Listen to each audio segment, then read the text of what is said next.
Bonjour chers frères et sœurs de l'église de l'île Jésus, nous sommes aujourd'hui le jeudi 6 juillet 2023 et nous allons méditer ensemble Actes chapitre 11 versets 19 à 30.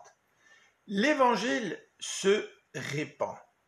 La conversion du haut fonctionnaire éthiopien et celle de l'officier romain Corneille et de toute sa maison constituaient deux étapes importantes dans la propagation de la bonne nouvelle parmi les non-juifs. Cette expansion continue. Notre passage précise que les disciples dispersés suite à la persécution qui a suivi le martyre d'Étienne annoncent la parole en Phénicie, dans l'île de Chypre et à Antioche. Cependant, ils ne s'adressaient qu'aux non-juifs. Mais plusieurs croyants d'origine de Chypre et de Cyrène s'adressèrent aux non-juifs à Antioche. Et beaucoup parmi ces derniers se convertirent au Seigneur. En apprenant cela, l'église de Jérusalem envoya Barnabas à Antioche. Ce dernier fut rempli de joie de voir que l'évangile s'était répandu parmi les non-juifs. Barnabas alla chercher Saul de Tarse, avec qui il travailla une année complète à Antioche. C'est là que les disciples du Christ furent appelés pour la première fois chrétiens.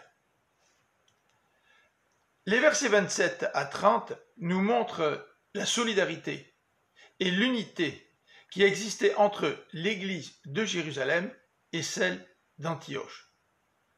Antioche dépendait du ministère des apôtres, des missionnaires et des prophètes de Jérusalem. Mais Jérusalem dépendait, elle, de l'aide financière de l'église d'Antioche. En effet, Agabus, un des prophètes inspirés par l'Esprit, annonça la venue d'une grande famine. Le plan du Seigneur était en train de se réaliser. Dieu a utilisé la persécution pour que les chrétiens de Jérusalem dispersés puissent annoncer l'Évangile à l'extérieur de la Palestine. En quelques années, l'Évangile va se répandre dans tout l'Empire romain. À l'église de l'île Jésus, nous aussi, nous sommes appelés à répandre la bonne nouvelle. Mais nous sommes aussi appelés à vivre l'unité et la diversité du corps de Christ, puisque notre communauté rassemble des hommes et des femmes de tout âge, de toute race et de toute nationalité.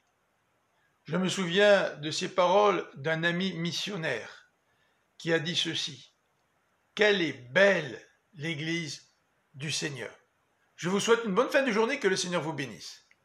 À demain.